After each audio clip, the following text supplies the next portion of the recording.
বাজার থেকে আমাদের বাসায় কখনো খাসির মাংস কিনে আনা হয় না, কারণ আমি খাসির মাংসটা খাই না। এই জন্য আপনাদের ভাইয়া খাসির মাংস খায়। তো আজকে হচ্ছে পাশের বাসার আন্টির ছেলের আকিকা দিয়েছে, তো এই জন্য আমাদেরকে মাংস দিয়েছে। ওই মাংসটা আজকে খুবই মজা করে রান্না করব আপনাদের ভাইয়ার জন্য।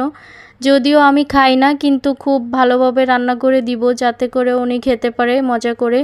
তো এই জন্য প্রথমেই হচ্ছে 2 পিস ফ্রিজ খুলে দেখি, ফ্রিজে তেমন কোনো মাছ নেই, শুধু ছোট মাছ ছিল আর এই 2 পিস রুই মাছ। এই মাছগুলো এখন হচ্ছে আমার জন্য পেঁয়াজ দিয়ে একটু ভাজা ভাজা করে নিচ্ছি। আর এখানে হচ্ছে আমি সব টাটকা মশলা দিয়ে তরকারিটা রান্না করব।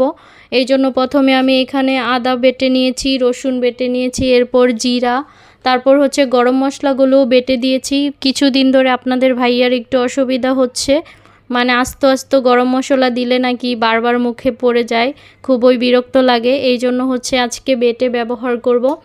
তো প্রথমে হচ্ছে আমি সব কিছু দিয়ে মাংসটা ভালোভাবে 20 মিনিটের মতো ম্যারিনেট করে রেখে দিব। এতে করে মাংসের ভিতরে সমস্ত মশলা ভালোভাবে ঢুকে যাবে। এই মাংসটা খেতে কিন্তু বেশি সফট আর খুবই মজা লাগবে। তো এই জন্য হচ্ছে এখানে আমি পেঁয়াজ কুচি, আদা বাটা, রসুন বাটা, দারুচিনি, এলাচ, তেজপাতা, এরপর হচ্ছে গরম মশলা বাটা সব কিছু দিয়ে, এরপর হলুদ গুঁড়া, মরিচ গুঁড়া, ধনিয়া গুঁড়া এবং স্বাদমতো লবণ দিয়ে হাত দিয়ে ভালোভাবে কচলিয়ে মাখিয়ে রেখে দিব 20 মিনিটের জন্য। তো দেখতেই পাচ্ছেন দিয়ে দিচ্ছি। সবাইকে অনুরোধ করে রাখবো আমার পেজটা ফলো দিয়ে পাশে থাকবেন। ভিডিওগুলো ভালো লাগলে লাইক, কমেন্ট, শেয়ার করবেন। তো এই যে আমার মশলাগুলো দেওয়া শেষ, এখন হচ্ছে হাত দিয়ে ভালোভাবে মাখিয়ে নিব। এখানে আমি সরিষার তেলটা ব্যবহার করছি, আপনারা চাইলে সয়াবিন তেলও ব্যবহার করতে পারেন। সয়াবিন তেলের রান্নাও কিন্তু খুবই মজা হয় খেতে, কিন্তু আমি 2 বছর ধরে সরিষার তেল দিয়েই খাই, মাঝে মধ্যে সয়াবিন তেল খাই আর কি। যাই হোক, এখন ভালোভাবে কচলিয়ে কচলিয়ে মেখে নিচ্ছি। অল্প একটু পানি দিয়ে দিব, মানে হাতটা ধুইতে যতটুকু পানি লাগে হাতটা ধুয়ে পানিটা দিয়ে এখন ঢাকনা দিয়ে রেখে দেব 20 মিনিটের জন্য। 20 মিনিট পর চুলা জ্বালিয়ে দিব। চুলা জ্বালিয়ে এখন হচ্ছে ভালোভাবে কষিয়ে নিব। প্রথমে কষানো হয়ে গেলে এরপর হচ্ছে অল্প একটু পানি দিয়ে আবার কষিয়ে নিব। আবার কষানো এইদিকে হতে থাকবে, অন্যদিকে আমি একটু পোলাও রান্না করে নিয়েছি।